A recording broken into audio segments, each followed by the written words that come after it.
Well, good evening, everybody, ladies and gentlemen all. As Dean, I'm delighted to welcome you to the second of this year's Dean's Lecture Series, and I would like to start by acknowledging the Wurundjeri people. They're the traditional custodians of the land in which we hold this event. I pay respects to elders both past and present, and I extend that respect to other Indigenous Australians present. So clearly, tonight has attracted an overwhelmingly strong audience. The response is magnificent. As I've just indicated, we do have to stream into the next room, which is nearly full. The high interest sparks volumes for Patrick's outstanding work and his outstanding reputation amongst the community and the university. Tonight is a momentous occasion indeed. We're here to celebrate an extraordinary career spanning more than 40 years. It's in the field of educational assessment. As Patrick formally retired last week, this is a perfect time to recap on his extraordinary contribution to knowledge. He joined us in 1996 and has held the chair of education assessment since that time.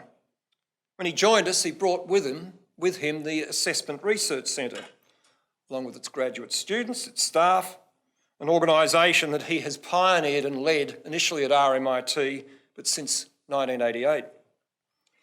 Under his leadership, the centre has become world renowned, with doctoral students travelling here from around Australia and across the globe. Patrick's work underpins what we're doing in the Master of Teaching program, which is in its 8th year. Patrick's published widely indeed. He's written more than 30 books in the past 35 years. He's contributed more than 60 refereed journal articles, 45 invited conference presentations, and over 50 government and international reports on education systems and assessments. He was awarded the John Smith Medal for Research on Profiling Literacy Development and the UNESCO Research Medal from Ministers of Education from Southern African nations. He's led national and international studies of problem solving, literacy, numeracy. He is the Executive Director of the Assessment and Teaching of 21st Century Skills Project. This has had an impact on national and international assessments, including the 2015 PISA program, the Program of International Student Association Study. His work has also had significant influence on developmental frameworks for teachers and for leaders in Australia and overseas.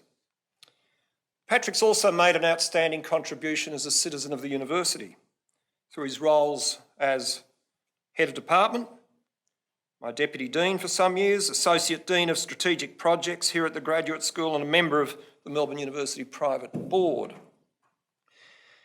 It is in this recognition of this distinguished service, both in terms of his international research profile and his contributions to the university, that he's recently been granted the title of Emeritus Professor by this university, a title he will hold for life.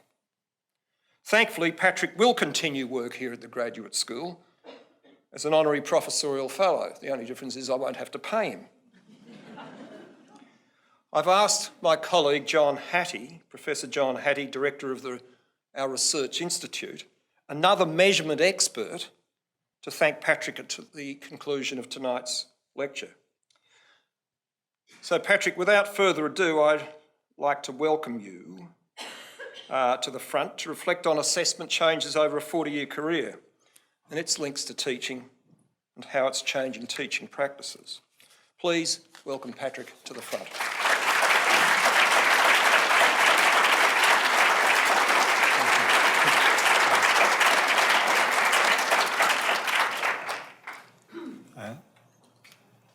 Thank you, Field, for being faithful to the description of myself that I wrote for you. And not leaving anything out. And thank you to all of you. I was saying before, it's bizarre to look at an audience. We know 95% of the people here. It's like your whole life is in front of me at the moment.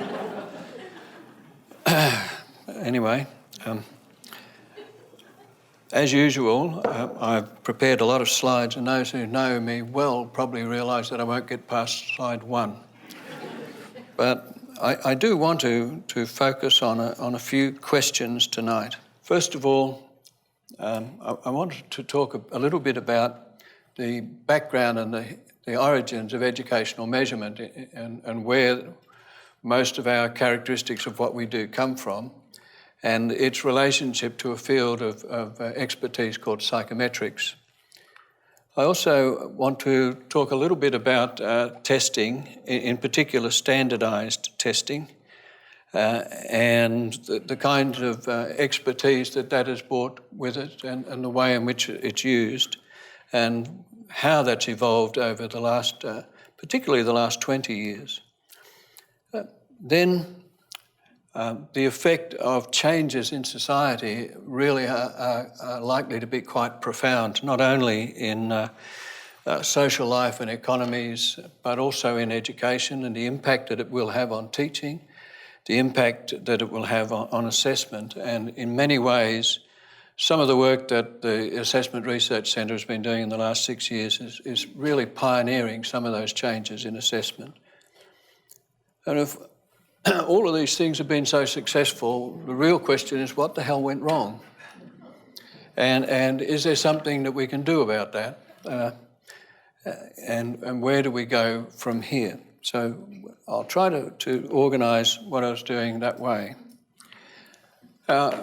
History tells us that the Chinese were the first to develop standardised testing by having essay tests for people who wanted to join the public service in about the 7th century AD. But in my reading, I thought that there was a much earlier version of an apple test where 2 people failed the test and the consequence for that was expulsion. And these are some of the things that are concerning psychometricians and the consequential validity of testing. We go back a long way for such severe consequences, and maybe we've softened a little bit but it didn't happen suddenly. There were lots of things wrong with that particular apple test. First of all, it was based on a single item. Secondly, there was a total lack of privacy. Millions of people know about it and know their names. There was obvious collusion going on in the performance of the assessment, and the judgment was quite biased or judgment-based, and there were no clear criteria given to the candidates before the test was administered. These are basic flaws in assessment, which I propose that we should be fixing as we read that kind of history. So first of all, there should have been multiple measures. They should have been given multiple chances to finish this apple test. We should not know their names. It should be confidential. There should be quite serious independence between both the 2 of them. They shouldn't have been colluding in developing the test. And we need some objective criteria rather than the subjective ideas that were imposed on them. So that I think is the beginning of educational assessment, with a performance assessment in the garden between 2 people. We don't do that sort of assessment anymore. Here's another historical aspect of assessment. And if ever you get a chance to travel to New York and you go to the Immigration Museum on Ellis Island in New York Harbour, in New York, back in the mid to late 19th century, about 1,000 immigrants a day would come in through the Ellis Island Immigration Centre in New York Harbour. It's equivalent of a couple of jumbo jets these days, but it was a lot of people, and they had to sort out who could stay and who had to leave. And the person who had this responsibility was a psychologist called Dr. Knox, and he developed what he called the cube test. And the idea was that there were 4 cubes, and he had a 5th one, and he would tap the cubes. 1, 2, 3, 4, 1, 2. And the person taking the test had to mimic that performance. And when it broke down, they were regarded as somewhere on the scale between imbecile and moron. It's true. And were they regarded as feeble-minded, they got a white chalk mark on their collar, and they were organised to go up this grand Gone with the Wind type staircase. And if they had a white chalk mark on their collar, the person at the top of the staircase said, "You go that way." And if there was no chalk mark, "You go that way." That way was back on the boat, and away they went, and they were not admitted into the United States. So we can laugh at that, I guess, and we can say how horrible that is, but we had another test, the White Australia Policy, where the test could be administered in a language of the person's choice, of the administrator's choice, not the person taking the test. So the Knox cube test, if you visit Alice Island, the cubes are still there. Dr. Knox's office is still there. And the videos and what happened, not the videos, but the photographs of the field is all there. So all that really is back in the background of what we call psychometrics, the art or science of measuring mental behaviours. It's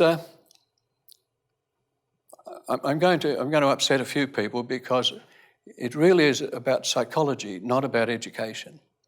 And the psychometrics is a science of measuring mental activity or mental skills, cognitive skills.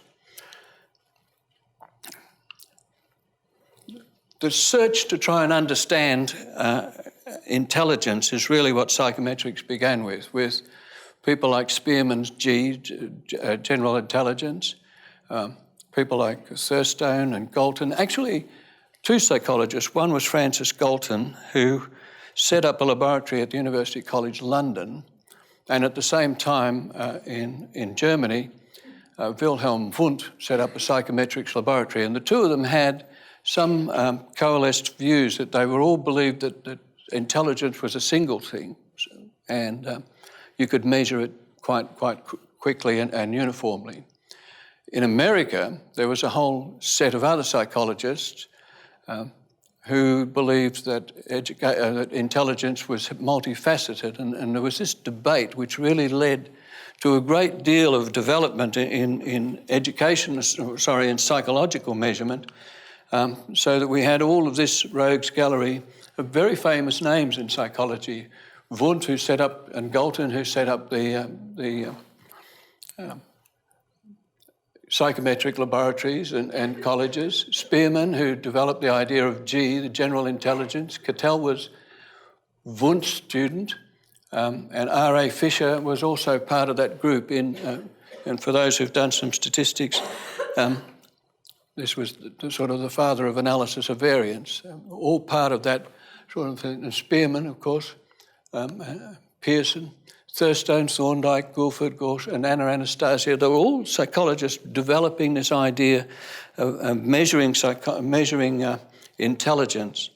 And that's really the heart and the basis of a lot of the educational measurement, where we've slavishly followed what was being done in the measurement of intelligence. Intelligence, therefore, being able to predict learning in schools. But what it ended up with is this sort of thing here, where we've got this famous bell curve and so many ways of interpreting the bell curve. Isn't it interesting that every bit of interpretation is a number? So this, if people fell on this middle line here, the number they were assigned was 100. That's the average intelligence quotient number. And if they were over here, it was 115 and 130 and 145. And these numbers became a sort of a brand that people wore. And even today, in our school system, in the state school system in particular, if a student has a score of 70, that's down here, if the student has a score of 70 on this scale, they're eligible for financial support. If they've got a score of 71, they're not. So this kind of precision is also a part of the history of psychometrics, because we started out looking for ways to measure and first of all to understand and identify intelligence, and then it changed in about the 1950s to a kind of a search for precision and accuracy. And a whole new world of measurement emerged in the middle of the last century. But John Dewey also weighed in a little bit. John Dewey was more about educating the child, but he had his story that I think over the last 100 years or so has become quite distorted. Dewey's story was, how do you weigh a pig? And this has become this famous saying, it doesn't matter how many times you weigh a pig, it doesn't get any heavier. And this is supposed to be a metaphor for not testing kids too often, because they don't get any brighter if you administer the test very often. But Dewey's story is that he was looking at the New England farmers and the way they weighed a pig. They did get a rock and put a beam over the rock, like a beam balance, and they put the pig on one side of this beam balance, and on the other side of the beam balance they put piles of rocks. And when the beam balanced, they tried to guess how heavy the rocks were.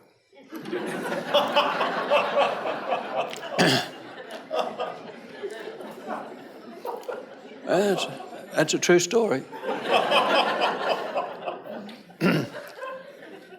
But I think that story's been distorted over the last 100 years or so, and particularly for people who use that expression, it doesn't matter how many times you weigh the pig, it doesn't get any heavier. And otherwise, it doesn't matter how many times you test the kids, they don't get any smarter unless you intervene. But this second phase of measurement and the history of measurement was about this search for certainty and this search for accuracy.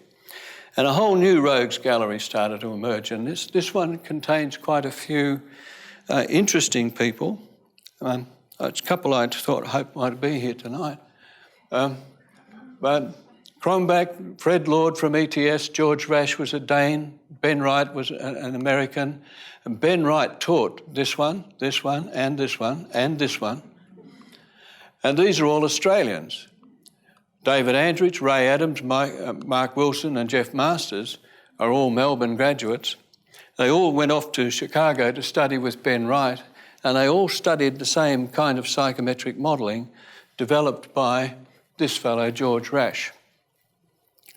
And that's become the dominant educational measurement model now, that has a very simple logic, that it tends to enable us to measure a student's ability independent of the tasks that they're performing, and we can also get a measure of the difficulty of the task. Now, Rash's logic was that if the task was more difficult than the student was able, it's not likely that the student could do the task. If the student was more able than the task was difficult, then we would expect that the student could do the task. And the interesting point that we work with a lot is when the ability equals the difficulty.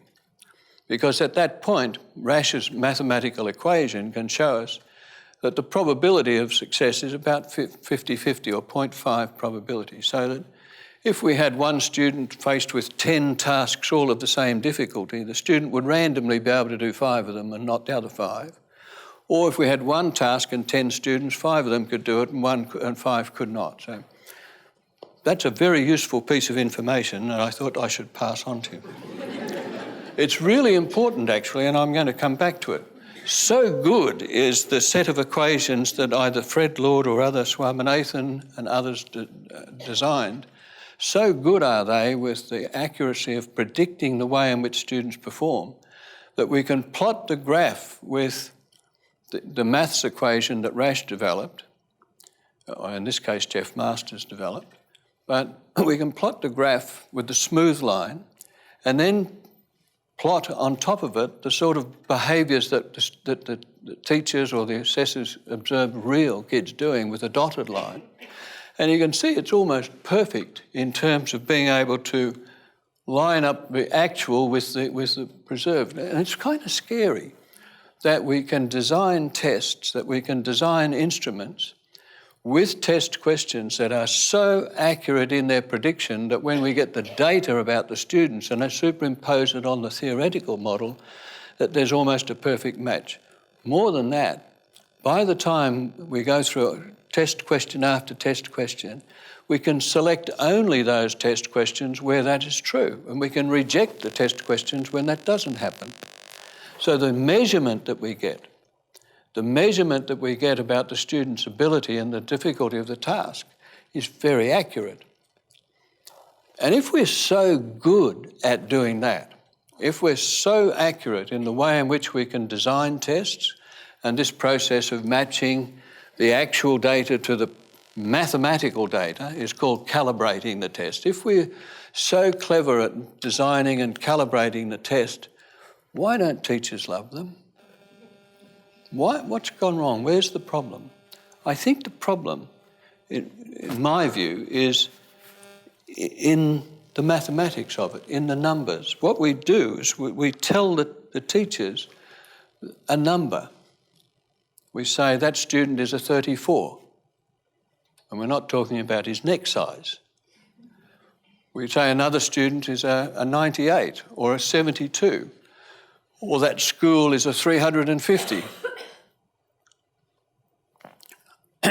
And then we say, we'd like your school to be a 400, assuming that 400 is better than a 350. The only way we can interpret a number is to put it beside another number. So it's always a comparative solution, a comparative estimate that we're looking for. So when we get to numbers and we only talk to people in number terms, we're automatically saying, go find somebody else to compare it with. It's always comparative and, in many cases, competitive. But what it fails to do is to give the teacher any indication of what to do. It certainly says that this one's better than that one, and for the one who is not as good, the pressure on that teacher is to use this number in some magic way to produce a better performance amongst the kids in their class. So let's move a little bit away from measurement and psychometrics, the measurement of it and the accuracy of it, to the ideas that underpin it and the way in which we can use those numbers to improve student learning. And it involves a change of thinking a little bit. We have to think of the number as a code, a test code. And every teacher will know that if you code something, you must then decode. And if we can't decode, we don't know how to use the information that we've got from those tests. So we start thinking about multiple choice tests in particular because they're the one thing that people really love to hate. With, in many cases, very good reasons, but in some other cases, not good reasons, because despite the reputation that the multiple choice test question has, that it only tests trivia, it doesn't test anything of depth in knowledge, it tends to constrain the curriculum and it tends to cause students great anxiety. Actually, what it does is cause teachers anxiety which they pass on to the kids. But all of those things are well and truly true of poor multiple choice questions, and there are many, many more poor multiple choice questions than there are good ones. But it is possible to develop test questions, multiple choice questions, that do test quite large or deep thinking and deep knowledge. And there's a process that most test developers go through of drafting the idea, then drafting the question itself, and then panelling. Panelling is getting a group of people together to review and critique the test question. And there's some wonderful experiences of this. I was on a panel in one of these organisations once that are producing test questions, and we're looking to develop a test of reading. There was a very famous reading academic on the panel, no names. But the idea was that the people on the panel also had to write questions, and the panel then would critique the work that they did. So it'd be very critical. And one of the things about a panel is that the person who writes the item has to remain silent while everybody else criticises their work, and this is very difficult. So we have the idea that this very famous, famous author of the test question, her question was being critiqued by the person chairing the meeting down the other end of the table. They were opposite ends of a fairly long table. And she could take it no more. She began with, "I expect you," and with that she hooked her earring. It is a true story. Hooked her earring and hit him by just about here with her earring. It really is important that the chair is firm with the group and keeps them under control and quiet. So, guessing. Multiple choice questions so amenable to guessing. Actually, it's not true. Very few answers are the result of a pure random guess, because usually we can eliminate one, eliminate two, and then we dodge between the last two, which one it might be. And then if we know a little bit about how to answer tests and the tests are not well constructed, it's possible to pass. I mean, I once reviewed the tests from the New South Wales schools reading test, and the way in which they set that up in Australia now, you always have a separate booklet with the material to read, and then the questions are in a different booklet, and then there's a bubble sheet that you've got to fill in. They forgot to send me the stories to read. So I did the questions without the stories. And out of the 40 questions, I got 36 correct.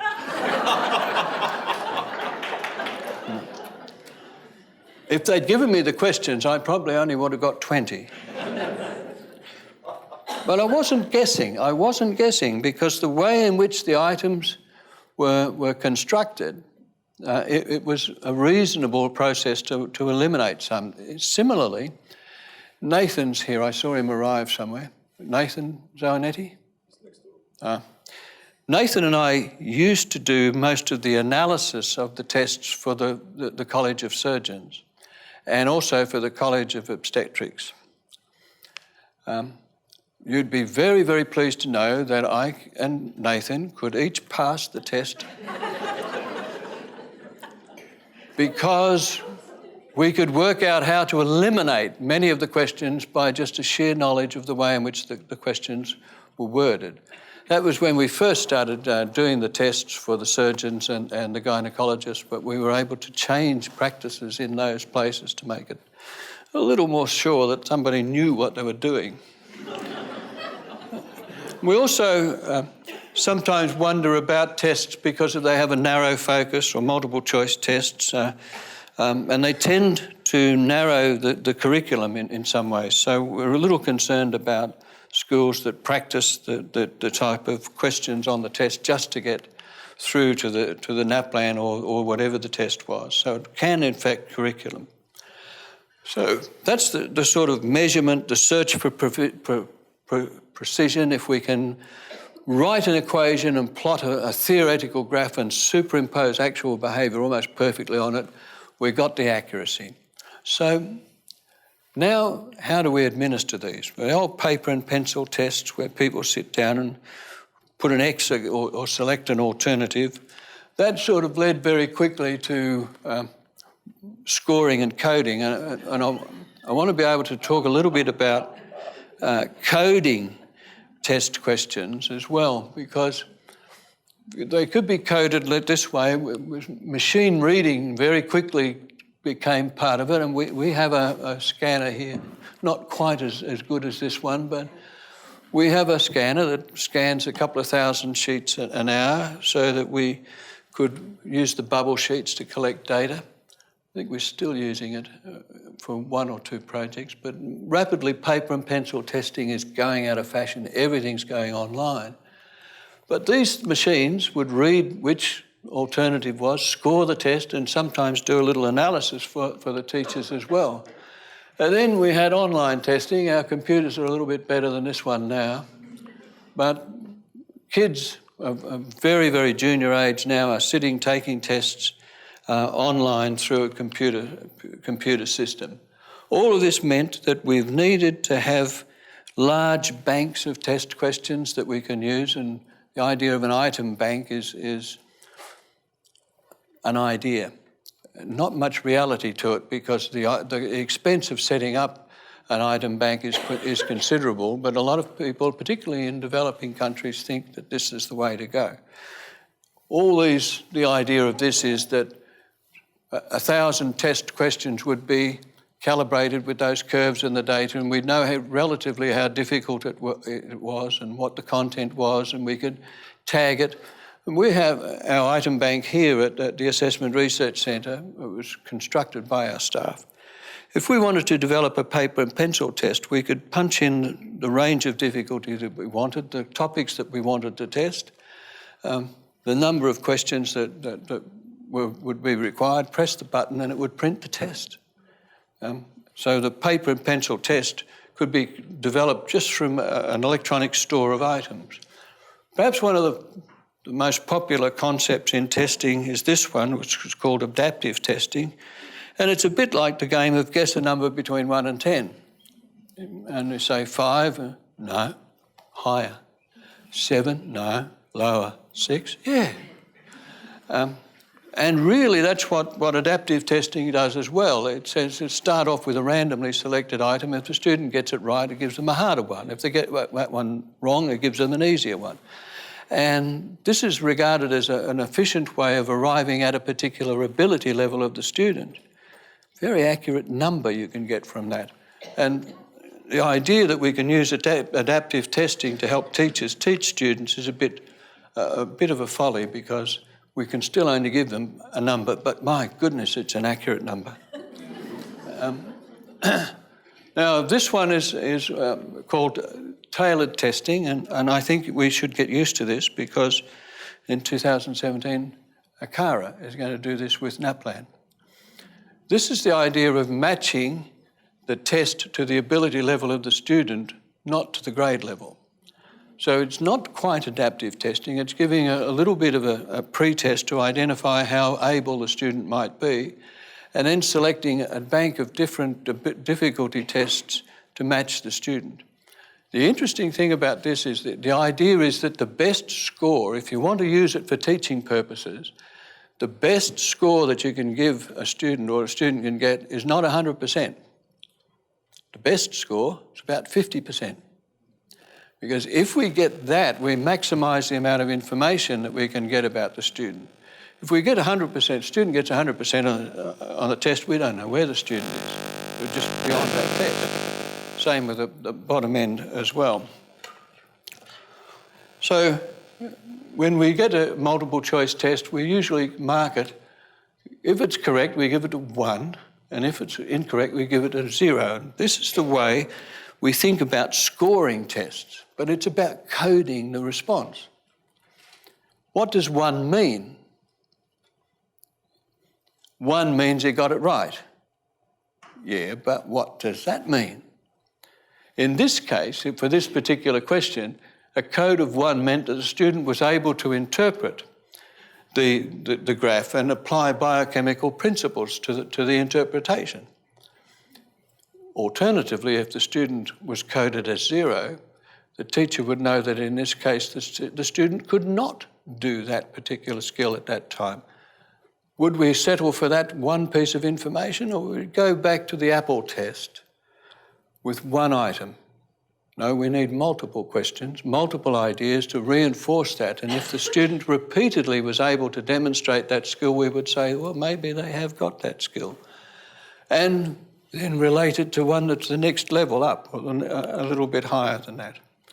So what happens when we start to code and decode the test questions from what the student can do or did do, away from how accurate the number is, we move the interpretation of the test from what we call norm referencing into criterion referencing. We move it from the idea of how does this student compare to other kids in their grade or their other kids in that age group, to what can this student do? And then, because of this idea of what can the student do, an American called Bob Glazer defined this criterion referencing as developing procedures where we can monitor a student's progress through stages of increasing competence. And those words, stages of increasing competence, are profoundly important in education, in teaching, and in assessment. Because if we can define what those stages of increasing competence are, and we can find out at which stage of competence the student is at, we can identify ways of intervening for that student to move them to the next stage of competence. And that's really what Field was saying about our Master of Teaching. That's where we're at with that. If we link that idea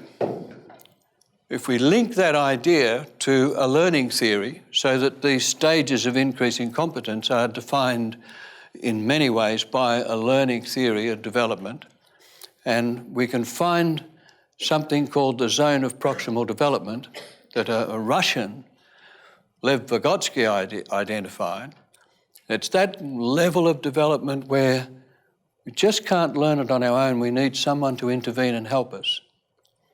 We don't need a test to do that, but with a test we can identify it much more accurately. Now, what we can do is, if we know as a teacher that we're progressively making things a little more difficult, if things are real easy for the kid, they do it no problems. If they're really hard, they just get frustrated. Down this end, they get bored. Too hard, they get frustrated. But if we can find that development between when they get bored and when they get angry, frustrated, and what happens at that point is that the performance is inconsistent. Sometimes they can, sometimes they can't. And if we can just observe that in the classroom, then we're finding the zone of proximal development that Vygotsky was telling us all about. And that becomes increasingly important because remember the idea that Rasch had, that if the ability of the student was equal to the difficulty of the task, the odds of success were about 50-50. They could do some, they couldn't do the others. So if we combine Vygotsky, Rasch and Glaser, we've got a framework where we can say, here is the growth trajectory that the student is on in terms of learning. They're at a point where about half of what we give them they can do and the other half they can't. And we've begun to identify what were the decoded skills associated with that level. Then we're at a point where we can say exactly what the teacher needs to intervene to move the student to the next level. So, using psychometrics with Rasch, we can get the accuracy. Using criterion referencing, we can decode the scores, the codes to skills. And by using a developmental learning theory, we can identify how to intervene with the students. So the proposition is that if students start at the same zone of proximal development, say in reading or in maths, where they are able to progress if we give them some support, and suppose we take all the students who are at the same zone of proximal development at the beginning of the year, and we monitor what happens to them as they move through the school year. What I'm going to show you is this is reading test data that we collected, and 2 lines. This line here is associated with schools and students in those schools who are all at the same level of development, roughly being able to find information in a short text in a reading test. But the blue line would say this is where all those students are at in March. Doesn't matter what school they're at or what grade they are or how old they are, or whether they come from a second language background or a poor home or what have you. That's the zone of proximal development at the base level, and that's defining what they are, not what they can do, but what they're ready to learn. Now watch these 2 red lines as the baseline, these 2 lines as the baseline, the zone of proximal development rises.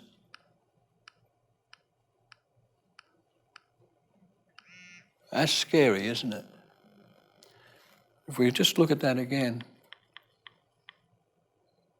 There are schools where these kids get huge lifts, and there are schools where there's no gains being made at all from March to October, 6 months of gain in the school. And as we move up, 3 groups of schools emerge. Schools where the students are gaining, schools where they're not gaining, and schools where they appear to be in decline.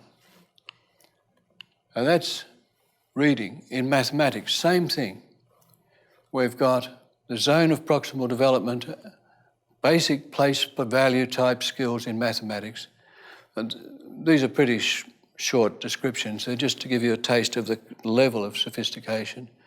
Now these are schools, and by the time we get to just fractions, distance on maps as example skills, we've got a whole lot of schools where there's not much happening for these kids in mathematics. And more than that, when we get to the upper levels of mathematics, we've got a serious problem with the amount of schools that seem to be taking the kids in the other direction.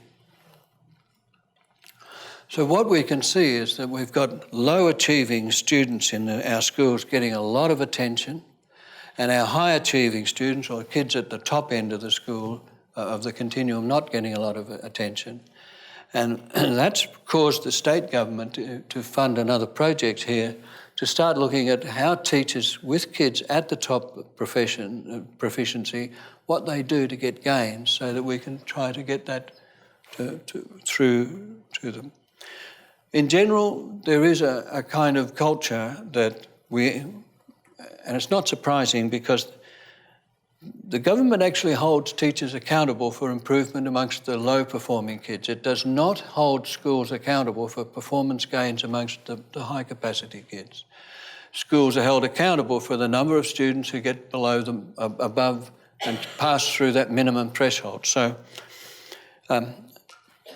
it lowers the sights of the school. It lowers the sights because they're accountable for those at the bottom. Those at the top, according to the government and the teachers, are okay. They don't need help. But things are changing. Now, I think we need to move into what's affecting curriculum in schools and how that effect on curriculum can be looked at from a historical point of view. Actually, in 1984, I worked with a curriculum branch in this building, and I was given a job to write a monograph about futures in curriculum. I was a maths teacher, what would I know about that? I had to do a bit of reading, and I come across this idea that there was two huge transition times in our social history. One was when agricultural age or agrarian society, where really there wasn't much attention given to education at all. Really only the landholders and the upper class were interested in education, but for the workers, the serfs, people in the fields didn't need education. But the transition to the industrial age, where power in society was held by people who controlled the means of production and the means of generalising capital, in those, a whole new shift, a massive change took place in education. We had vocational education, we had mass education. Everybody needed to be educated because the 3 R's of reading, writing and arithmetic, which I also like to point out to Field that it's not rowing, riding and running. Well, it could be, of course. Those 3 skills became the sine qua non of education. If you didn't have those, you were disenfranchised in society. You couldn't participate in industrial society, and the sort of work that you could do was very limited to basically very unskilled work. But this transition coincided with this idea that we started out with, trying to understand intelligence, and the latter part of the industrial era coincided with this fetish for accuracy of measurement of mental skills.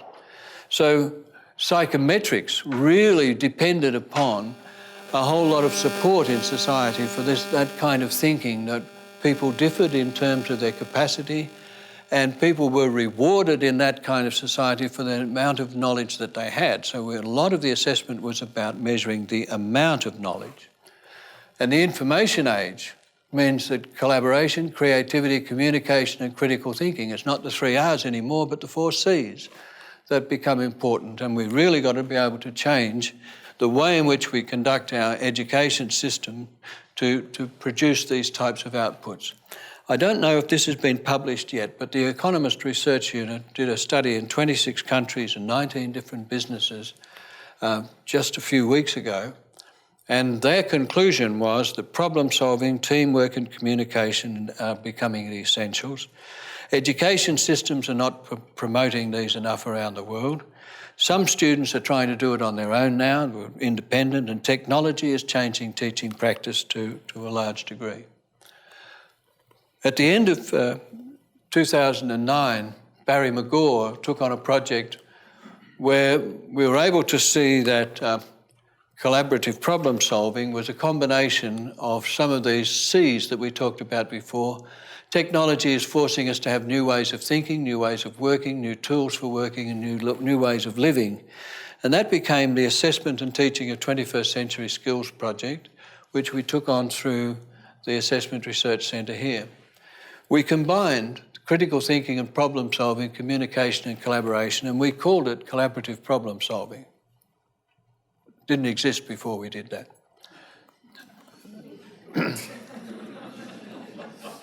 Now PISA is measuring it in about 65 countries. So hope we got it right.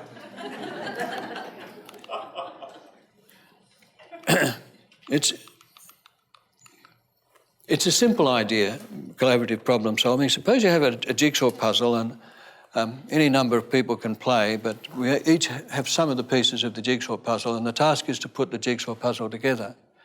You actually can't do the task unless everybody contributes, because everybody has a unique resource that must be contributed to solve the problem.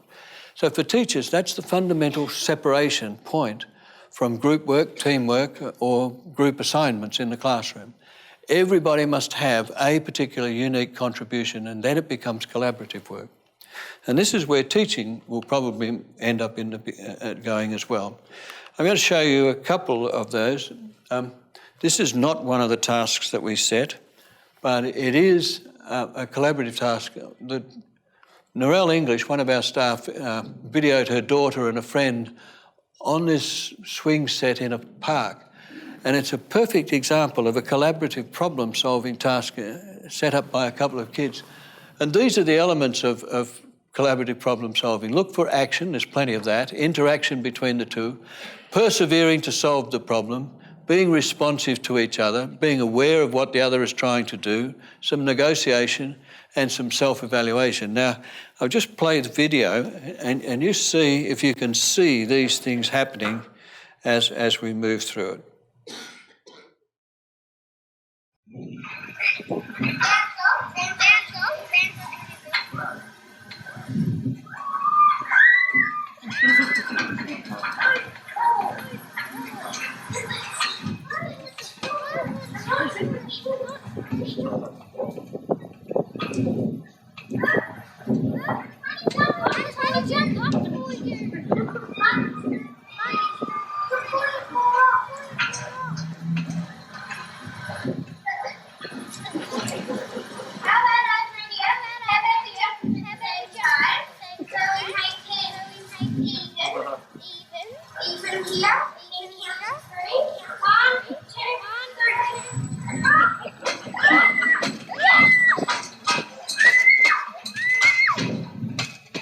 So they did it.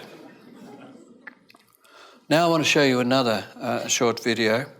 And this is one of the assessment tasks that we devised as part of this collaborative problem solving, where we were looking for persons' participation to be able to assess their participation, to assess their capacity to see the problem from another person's perspective, and to be able to organise themselves as a group to be able to do things. The fourth aspect of collaborative problem solving that we set out to measure was the extent to which they could analyse the task to see what had to be done, and then the extent to which they could problem solve in a mutual. So 5 things: participation, perspective taking, organisation, analysis and problem solving. And these 5 dimensions we can probably see aspects of that in this game, and it's a very simple thing where we got the laughing clowns. You put the ping pong balls in the clown's mouth and you find out where it's going to go from there. And can we see those sorts of skills?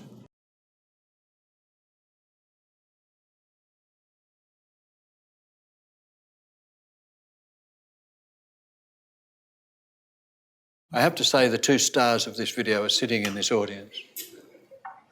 Okay, so me and my partner both have a laughing clown machine. We can drop balls into the clown's mouth to see how the machine works. You need to find out if the machine works exactly the same as my partner's. They have to share the 12 balls, so they must negotiate. I can see I have a laughing clown machine with 3 different options. I'm going to cut it out because we're going to run out of time, if not already. Because this is really the circuit breaker of assessment, I think, for the future. What's happening now is that the people were trying to solve the problems and communicate. In the background, we're capturing every click of the mouse, every drag and drop, every piece of chat, every action that they take. As they say, every breath they take, every move they make. And we're capturing all of that into a computer data file which looks like that. However, it's what we call an activity log file. And the activity log file captures all of those sorts of things in terms of who they are, what team they're in, what task they're doing, whether they're student A or B, and then whether they're chatting or doing whatever they're doing, and then the time. And from that, we spent months looking for evidence of these particular skills that I just put up on the board before, and finding that, then developing ways of coding it, so the computer programmers then had to go through searching these massive data files, looking for these sorts of indicators or behaviours in the data file, turn that into a proper data file for a statistician to work in. Then we could calibrate it and we could get the distribution of the students, each of the activities that they were doing, and then code the easy one down the bottom, the difficult ones up the top. This complex systematicity was actually, funny word systematicity, but the idea there is that these students doggedly try every conceivable combination before they make a conclusion. And there's not a lot of them, they're very few. But there's a lot of people down the lower end. So that enabled us to get ideas about how difficult the items were, the tasks were. We can measure those 5 things quite accurately, although I was critical of accuracy. The idea is, though, that because we could then take all these variables that we identified in the data and we could compare Finland to Australia, United States to Australia, Australia to Singapore, USA to Finland, Costa Rica, Netherlands, and because we could put the values of these tasks on the horizontal axis and the vertical axis, if they were the same, they'd all be identical along this diagonal. And because we could put a limit around for errors, we could basically say that we can measure collaborative problem solving independent of curriculum, language, country, doesn't matter where, we're measuring the same thing across each one of those things. If PISA can do that, I won't make any rash promises, but I don't think they'll be able to do it because PISA decided that they would not have students working with students. They would have students collaborating with a computer. I got a problem with that, but it's a good problem because it got us another project.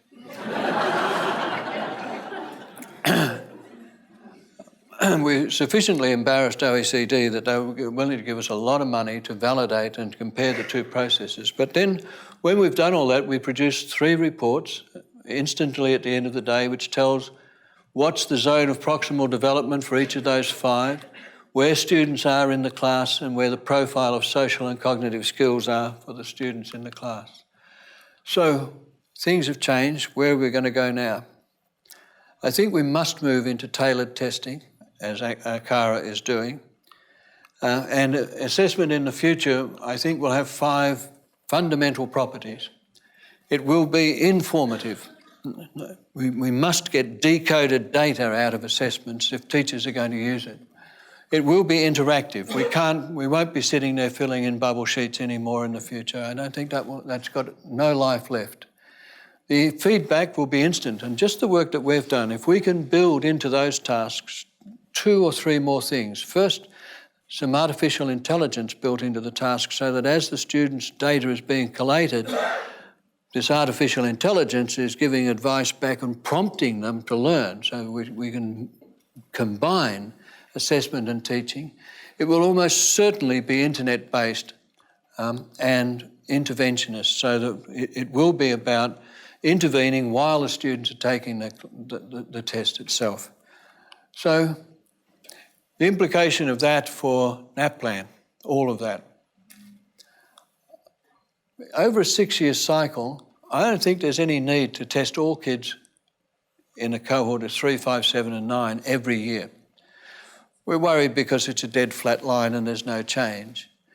So why don't we start off with that to establish a baseline where all the kids' zone of proximal development is, and then in the subsequent years use a smaller probability sample of students that we can get accurate national estimates, but then we can define what the assessment is and what the standards are, and give all that information to the schools to do their own assessment against the national standards and bring it back into schools in a more usable way. And the big thing about it is that the Australian curriculum has recently defined what we call the general capabilities. If we're not going to assess the general capabilities, let's get rid of them. If they're not important enough to assess, nobody's going to teach them. So if we can build the general capabilities into this sample type approach to assessment, we can inflate its importance, and we can start to have the shift into 21st century skills happen in Australian schools. So all of that, I think, comes back to trying to combine the accuracy, the accuracy, the content, the coding and the decoding. And if that means that we can see a little bit further, it means, as Isaac Newton said, it's because we can stand on the shoulders of those giants that I pilloried earlier on. Thank you.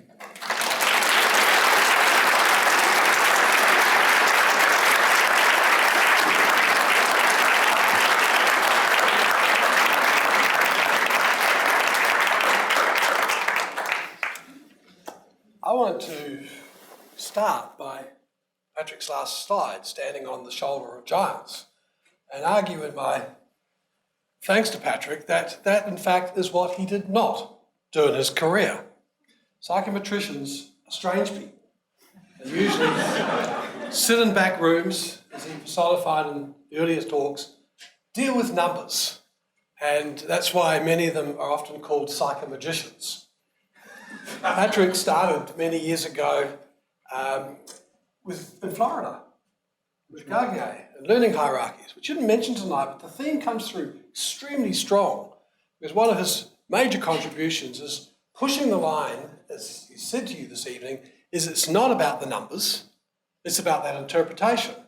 I don't know if you noticed in about the third last slide where he put up the kinds of reports that he's delivering back to students, there wasn't a number there. And that is something that seems so obvious in many ways, but has been forgotten, as that whole mafia of Rushites and test people that you saw there have been exploiting the number and trying to tell students and teachers that the score's what matters as opposed to what the score indicates. And so the kind of story you heard tonight of how we've gone from the apple to the 5 eyes, as I see it now, how we've gone from the numbers to looking at the progressions, I think is the powerful message that our master storyteller has told us tonight. I also want to note that some of the things that Patrick didn't say in his contribution that he's made over his many years of this, it's quite stunning when I think of my fellow psychometricians who do sit in those back rooms and do play with computers and data. This man has, I first got to know you back in the 80s when I was in West Australia, in your development of the IELTS test. Think of the thousands, hundreds of thousands of people that have been affected, usually positively, by that.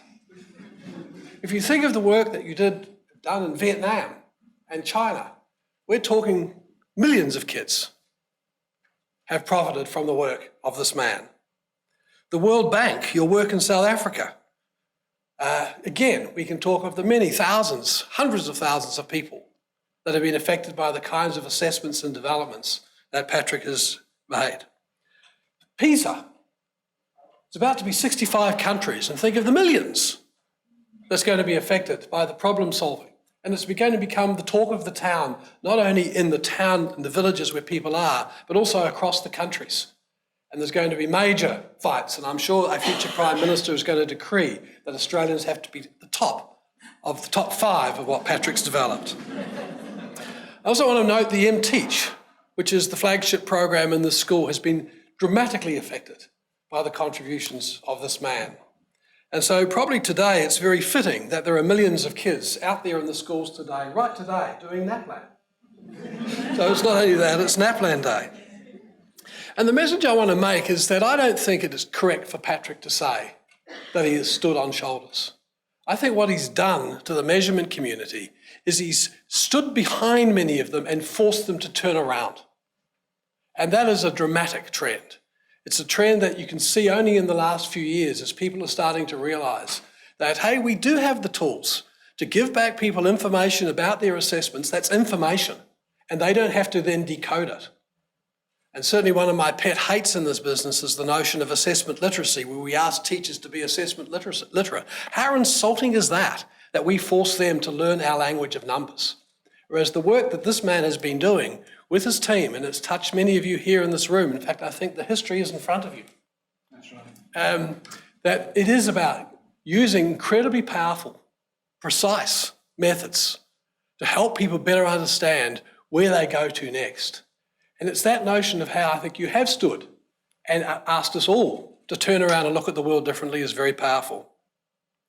And so Patrick, as Field said at the beginning, as you continue your work without pay, we certainly do think that there are many more exciting things to do, but I certainly also want to acknowledge tonight here Lynn and family, and I know Michael is here, and Iris and Belinda, and in many ways you have started to work with them in different ways in terms of travelling around the world and seeing it differently and not from a convention or a workshop. And we wish you every success of that as you continue to keep turning us around. So please, would you join me and thank this man who's made an incredible contribution.